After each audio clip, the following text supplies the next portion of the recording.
Éfeso. Hoje vamos falar de Éfeso.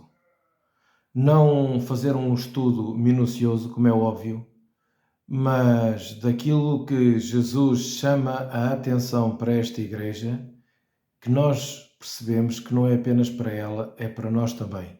Sempre que eu venho fazer um vídeo é para ver o aspecto prático nas nossas vidas.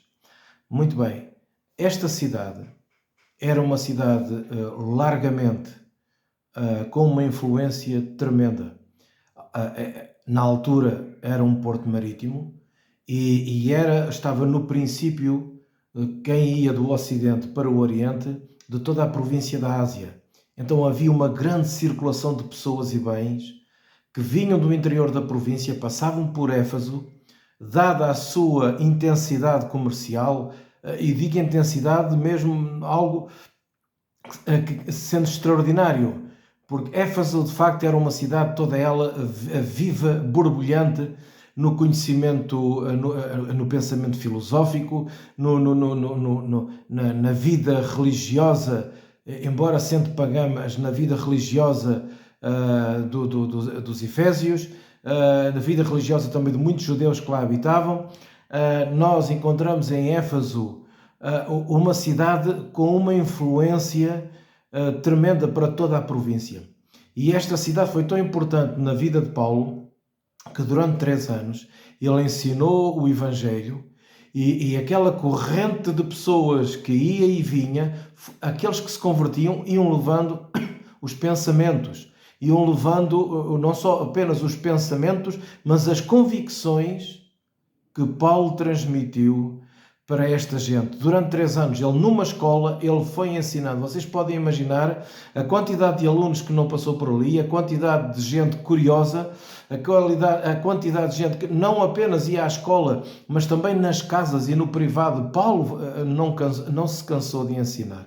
Vocês podem ver isto em Atos 18, 19, 20, na forma em como o que acontece com esta igreja, o início da igreja. Ele inicia a igreja juntamente com meia dúzia de pessoas, começa a ensinar numa sinagoga, ainda esteve lá algum tempo, mas como era habitual, ele acaba por... E vemos que... peço perdão. Vemos que durante 3 meses Paulo foi ensinando, foi aproveitando, quer na sinagoga, e ao fim de 3 meses ele foi expulso, acabou por sair da sinagoga. Paulo tinha este dom, que era de ser uma pedra no sapato nos circuitos religiosos. A religião não aceitava Paulo, não aceitava para eles esta nova doutrina em que na cruz, na morte e na ressurreição de Jesus, nós tínhamos, o mundo era reconciliado com Deus. Aquilo que ele escreve aos Coríntios, aquilo que ele escreve depois às igrejas, ele apresenta um Deus completamente diferente daquilo que é apresentado no Velho Testamento como lei, sendo que a própria lei e os profetas do Velho Testamento apontavam para Cristo, mas Paulo procura ir ensinando com todas as forças que ele tem, e não eram só palavras. Ao fim de 3 meses ele sai da sinagoga, vai para as casas e vai para a escola. Perdoem-me esta tosse, mas há pouco tempo tive uma infecção respiratória e isto, pronto, está a passar. Mas durante aquele tempo em que ele está a ensinar, não é demagogia. Paulo não trazia palavras para demagogia. Paulo sempre procurava ensinar aquilo que tinha aprendido através de Jesus e a revelação que ele tinha tido deste Cristo, apesar de ele não ser um discípulo direto de Jesus, apesar de ele ter passado por um período de tempo em que perseguia a própria igreja de Cristo, mas o encontro que ele teve com Jesus se fez luz naquilo que o Velho Testamento dizia acerca do próprio Cristo. Então é esta revelação que Paulo começa a expor. E o que acontece em Éfeso é uma bomba que rebenta. Porque as pessoas começam a vir ter com Paulo e começam a deixar os velhos caminhos, as velhas religiosidades, os sacrifícios que eles faziam, fosse a que Deus fosse, mas dentro de Éfeso a deusa Diana era considerada uma espécie de padroeira e havia muitos artífices a fazerem comércio com estatuetas daquela deusa. O que acontece é que o povo, ao se converter, começa a abandonar a compra desses artigos, e isto faz com que, quando se toca no bolso, então a religião logo se levanta. Isto foi sempre assim. Até aos dias de hoje, a religião levanta, seja onde, em qualquer parte do mundo, quando falta dinheiro, a religião sempre se levanta contra a verdade. E Paulo, nós vemos o Espírito Santo na vida de Paulo, portanto que ele dizia, eu não venho aqui apenas com palavras persuasivas, com palavras a procurar convencer o A, o B ou o C, eu venho aqui debaixo da influência e do poder do Espírito Santo. É do poder de Deus. Tanto que os demónios saíam, havia pessoas, aquilo que na gíria, no nosso país, dizem muita gente que tem o cofre aberto. Na verdade, nós aprendemos pela Bíblia que são os espíritos malignos que incorporam nas pessoas. Essas pessoas, diante de Paulo, por causa do poder de Deus, elas começavam a estrabuchar e os demónios eram expulsos, as pessoas eram libertas, as pessoas eram curadas, as pessoas recebiam liberdade. E Paulo não pediu nada, mas as pessoas por elas mesmas vinham acumular uma grande fogueira com livros, com pergaminhos que eles tinham da antiguidade, esses pergaminhos que ensinavam a praticar bruxarias, as estatuetas, as coisas antigas.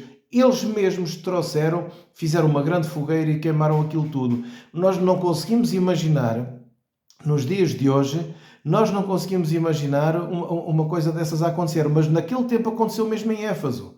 As pessoas por elas mesmas, uma cidade daquelas com uma importância tão grande a nível de pensamento intelectual, filosófico e religioso, o povo, movido pela ação de Deus, faz uma coisa destas.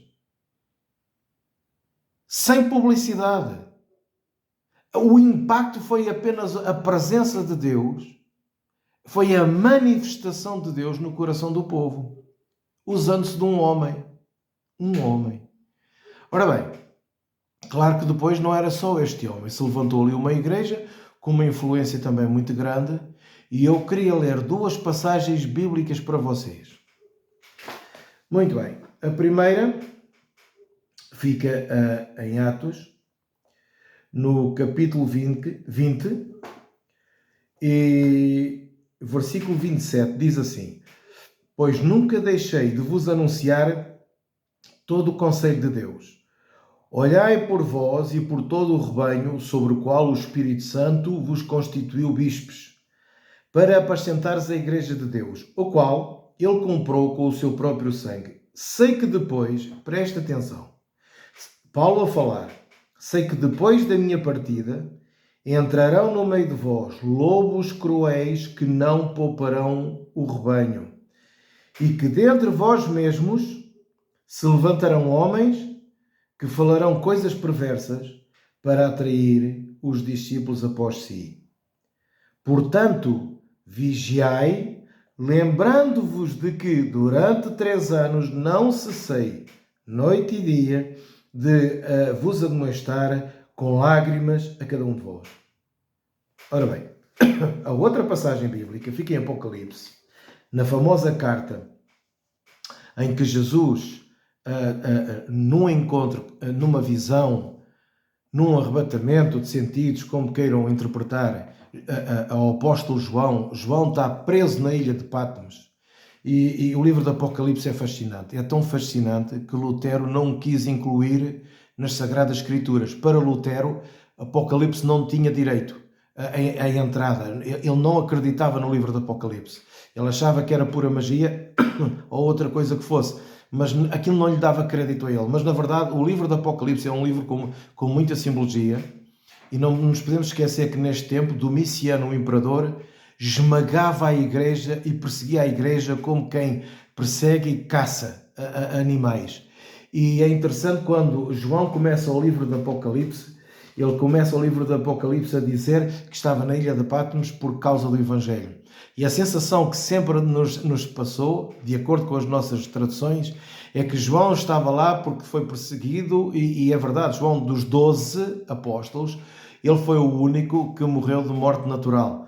O que diz, segundo a tradição, e João já era bem velhinho, provavelmente ele até escreveu o Apocalipse ainda antes do Evangelho e das cartas, mas devia ter sido tudo por esta altura, era bem velhinho. Mas quando João diz que estava na ilha de Patmos por causa do Evangelho, é para a causa do Evangelho. João não via a prisão dele como uma consequência. João via a prisão dele como uma causa. É importante nós percebermos isto. João estava na ilha de Patmos e exilado, era uma prisão, mas ele estava lá para uma função, para uma missão. Este era o coração deste homem. Jesus aparece, eu não quero agora aqui gastar muito tempo, mas ele se apresenta como sendo aquele que está no meio da igreja. Ele anda no meio da sua igreja. Da sua igreja. Igrejas não são denominações. Igrejas são pessoas. Não são organizações. Não são ONGs. Igreja é gente. Ele diz que anda no meio. E ele manda 7 cartas para 7 igrejas específicas daquela província da Ásia. Mas aquelas 7 cartas, e o próprio número 7, conforme nós aprendemos, fala da completude de Deus, que não é bem completude que eu quero falar, é daquilo que é completo em Deus, pronto. Daquilo que é a perfeita vontade de Deus. Foi ao 7º dia que Deus descansou. Foi quando a sua vontade estava consumada. E isto são linguagens simbólicas. Mas a verdade é que este número 7 é como se fosse uma só carta para uma só igreja. E esta uma só igreja é multicultural, é multigeográfica e ultrapassa todas as eras da nossa existência.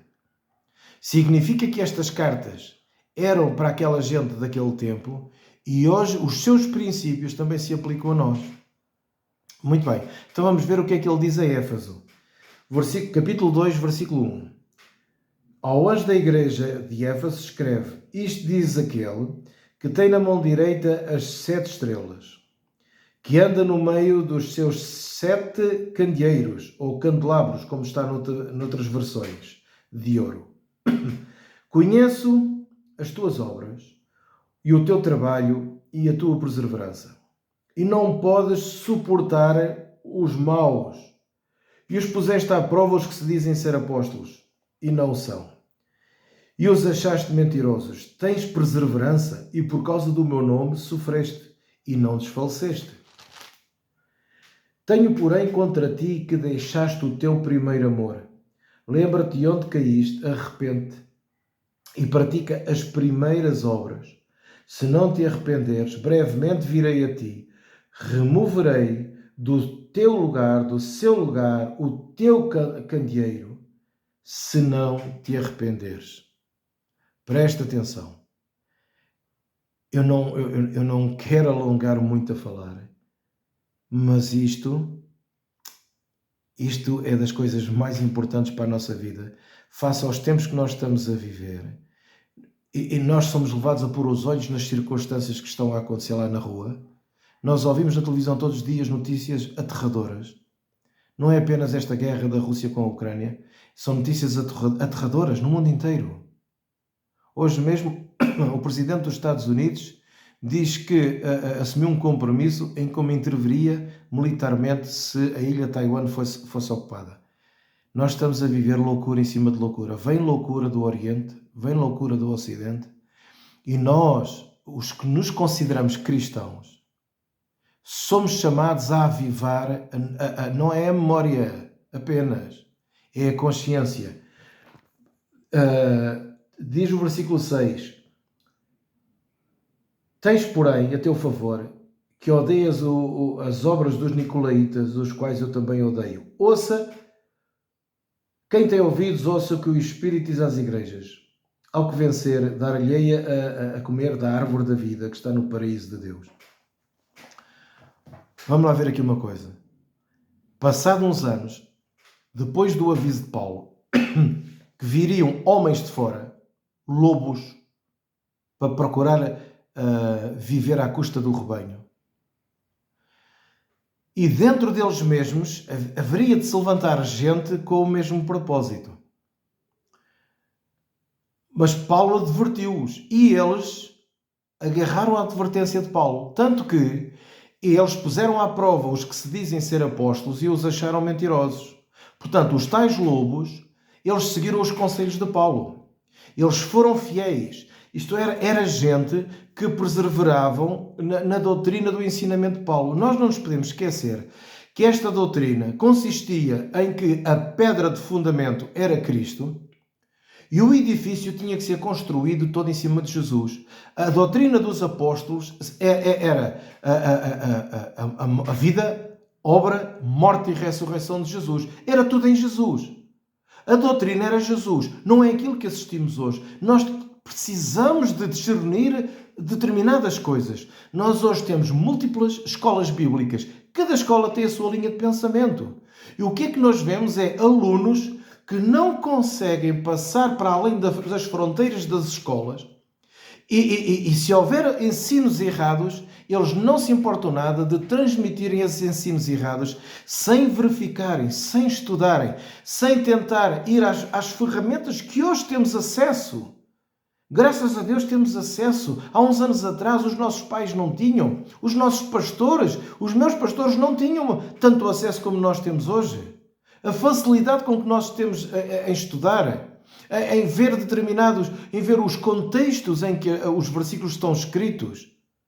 E encontra-se hoje uma deturpação tal que é uma aberração. Nós hoje encontramos mensagens que não são apenas discursos vazios, sem poder nenhum, de transformar vidas, porque por muito que se diga que Deus está aqui, ou que o Senhor, assim diz o Senhor, são termos que se criou no meio da igreja, ou quem tem ouvidos para ouvir, ouça o que o Espírito diz à igreja. Estes mesmos termos que Jesus usou, de que ouça o que o Espírito diz à igreja, isto é usado repetitivamente nas igrejas, com o propósito de trazer até algum temor às pessoas. Mas isso não significa que seja o Espírito Santo. Abram os olhos, nós precisamos de abrir os nossos olhos do coração. Que é isto que Jesus nos chama a atenção e chama a atenção à igreja de Éfeso. Jesus chama a atenção, olha, tu tens conseguido discernir aqueles que são falsos e daqueles que são verdadeiros. Tu tens conseguido. Tu tens perseverado na doutrina. Tu tens praticado boas obras. Tu tens mantido uma identidade. Mas tenho contra ti uma coisa. É que tu deixaste o teu primeiro amor. E aqui é que é. Quando nós pensamos que estamos bem, a fazer as coisinhas certas, nós entramos por um caminho de ortodoxia que nós não conseguimos ver mais nada. Quando nós entramos neste caminho, a nossa posição é melhor do que a outra. Eles aborreceram aquelas obras dos Nicolaítas. Os Nicolaítas, segundo algumas correntes ensinam, não sei se é verdade ou não, diz que foi formado por Nicolau, um movimento, uma linha de pensamento, formado por Nicolau, um dos discípulos, dos diáconos, que Atos 6 apresenta, um daqueles homens, juntamente com Estevão e outros, um dos homens era Nicolau. E provavelmente tivesse sido um movimento que tivesse nascido a partir desse homem, em que dentro daquele movimento havia a teoria das elites, dos organogramas. Eu próprio já ensinei sobre isto.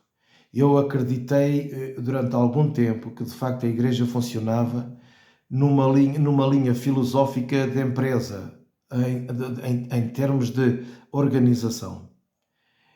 E quando apresentaram esta linha de pensamento a Jesus, ele próprio disse que lá fora, no mundo, era assim que funcionava.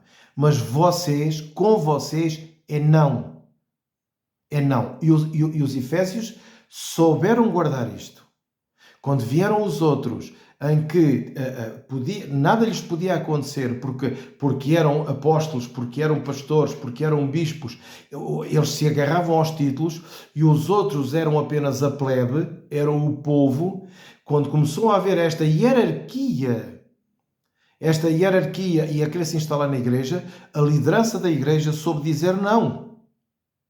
Soube dizer não. Para além disso, dentro destes nicolaítas, muita coisa podia acontecer com a cobertura desde que o coração se arrependesse. Naquela linha de pensamento, eu posso ir fazendo porque me arrependo. E por aí fora, até ao dia da morte. E isto não funciona, não funciona. Isto só nos destrói. Então, aquilo que eu quero dizer, chamar a vossa atenção é a liderança em Éfeso, e isto são cartas para a liderança, não são cartas, nós costumamos dizer que são cartas para a igreja. A carta é para a igreja, mas é dirigida à liderança da igreja. E na verdade, a igreja torna-se mais tarde ou mais cedo conforme a liderança. Aos poucos eles adaptam-se a uma liderança que têm e tornam-se assim dentro da sociedade. Então, quando uma liderança perde revelação, que foi aqui o que aconteceu, por isso é que Jesus diz, se arrepende, e a palavra arrependimento não tem propriamente a ver com o sentimento de culpa. Arrependimento, a palavra no grego é metanoia, é para ultrapassarmos, termos uma expansão da nossa consciência para além dos limites. Abrirmos a nossa consciência. Porque ao abrir a nossa consciência, nós temos uma capacidade de visão muito maior. Por isso é que Jesus diz que se nós nos arrependermos desta situação, nós seremos alimentados a comer da árvore da vida. E a árvore da vida é comida que vem da cruz. A árvore da vida é a cruz. O significado, morte e ressurreição. É a nova vida, é o poder da ressurreição em nós. É Cristo em nós. Entenda que a árvore da vida é isso. Quando nós nos arrependemos e nos voltamos para o primeiro amor, e não estou a dizer que a base da ortodoxia, e atenção, quando eu estou a falar de ortodoxia, não estou a falar da ortodoxia de seminários, porque há coisas boas e há coisas erradas. Estou a falar da ortodoxia da cruz. É Jesus. Jesus Cristo. São os evangelhos. Os evangelhos são o filtro quer das epístolas, quer do Velho Testamento. Ponto final. E há coisas que passam e há coisas que já não passam. Então, nós precisamos de nos agarrar ao Evangelho. Nós precisamos de nos agarrar a Jesus. Porque é isto que ele disse. Venham a mim e aprendam de mim. Aprendam. E ele disse, vocês me chamam Senhor e Mestre. E sou. Aprendam de mim, disse Jesus. Aprendam de mim. Então, no fim, quando ele reuniu os discípulos e subiu aos céus, o que é que ele disse aos discípulos? Ide por todo o mundo, não é? Façam discípulos. Como? Ensinando-os a guardar tudo o que eu vos tenho ensinado. Ora bem, então, esta é a ortodoxia. É a guardar, a viver e a ensinar outros as palavras que Jesus nos ensinou. E há coisas que nós precisamos de terem atenção, porque instalou-se um espírito tão grande de mentira no meio das igrejas neste século. É um branqueamento das Escrituras, é um branqueamento da obra e da ressurreição de Jesus, onde o nome de Jesus é misturado com tanta porcaria e outras de uma forma até muito subtil. E deixa eu lembrar aqui uma coisa. No outro dia estava a ver um documentário de uma senhora que tinha morto 3 maridos. E a morte era sempre a mesma, até que ela foi apanhada. Ela lá dava pequenas porções de veneno, até os maridos falecerem, e ela ficava com o dinheiro. E assim acontece nos púlpitos das nossas igrejas. Eu não estou a dizer em todos, entendam, por favor, entendam. Mas muito daquilo que é ensinado tem coisas certas e no meio há baboseiras, são puras pequenas porções de veneno que são inseridas. E as pessoas vão dizendo amém. E os pastores estão convencidos que aquilo é bom. Muitas das vezes é por ignorância. Mas se a gente tem uma conversa com um pastor daqueles, sabe o que é que ele vai dizer? Vai dizer que já tem X anos de pastor, que fez o seminário, tem os diplomas na parede e pronto. E depois ainda olha para si de cima para baixo e você é cometido ao silêncio, ponto final. Entende? Então, os meus vídeos não é para dizer que eu estou certo e que toda a gente está errado. É um alerta para os dias de hoje. Nós não somos chamados a ter duas palas, uma de cada lado. Arrepende é metanoia. Lembra-te onde caíste. E esta é a chamada de atenção para a liderança, a começar pelo pastor, que lá está na igreja de Éfeso.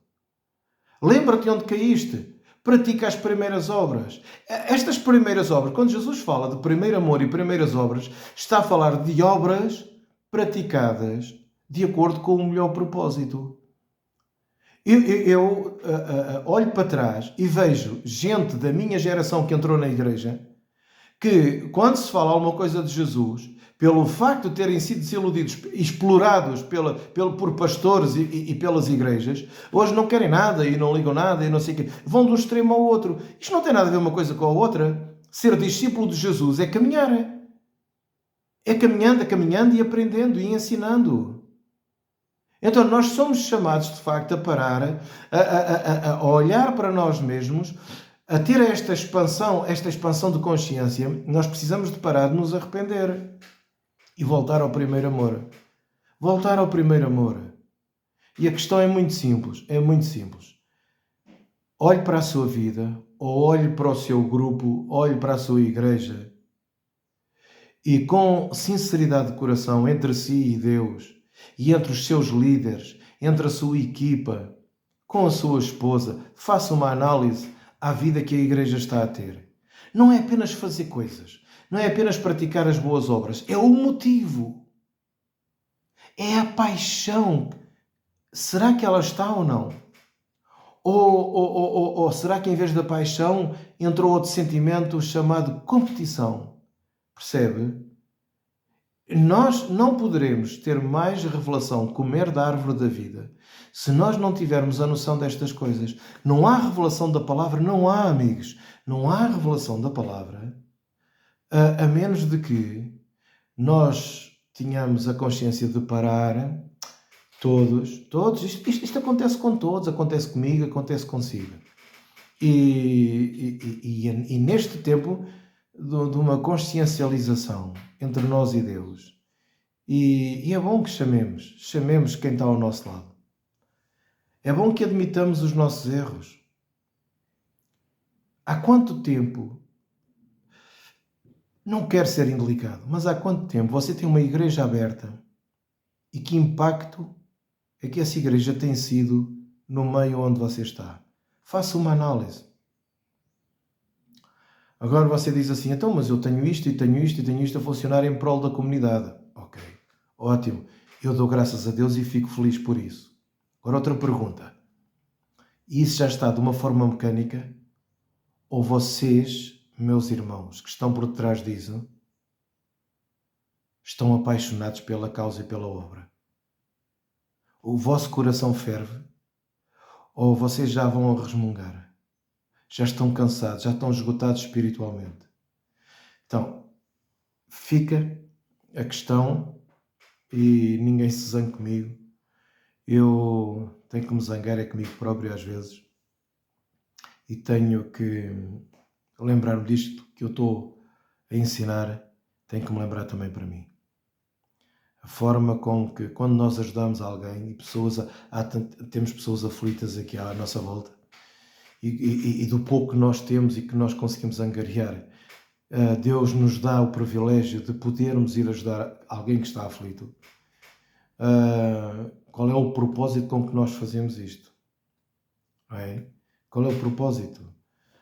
É o que está no nosso coração. Jesus chama a atenção ao pastor da igreja e, meu querido amigo pastor, você não está de fora. Não está de fora. Não está. Isto não é para os seus irmãos da igreja. Antes de ser para os seus irmãos da igreja, isto é para si.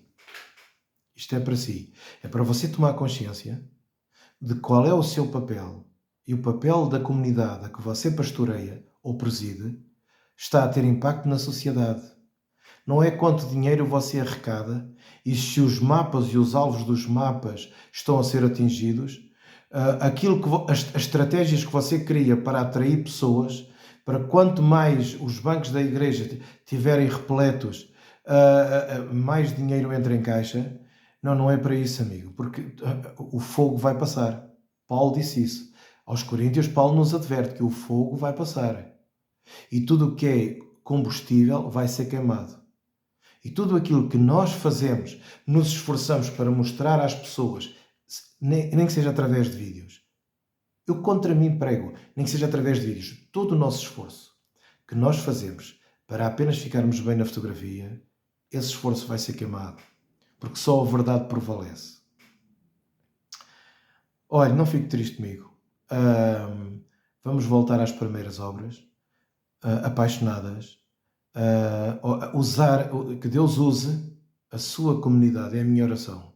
Que Deus use o seu rebanho, a sua comunidade, e o use a si, a começar em si, de uma forma tremenda, apaixonada. Que aquilo que você pregue seja apaixonante, movida pelo Espírito Santo. Mesmo quando você não sinta, mas sabe que é do Espírito, vai em frente. Seja um homem de paz, seja um homem movido por Deus, seja um homem de oração, ou uma mulher. Um grande abraço a todos. Tenho outro vídeo já a sair em breve também, no meu coração. Portanto, vai já este.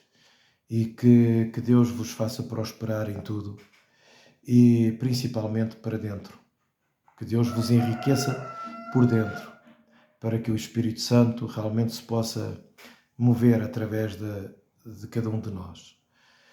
Um abraço a todos.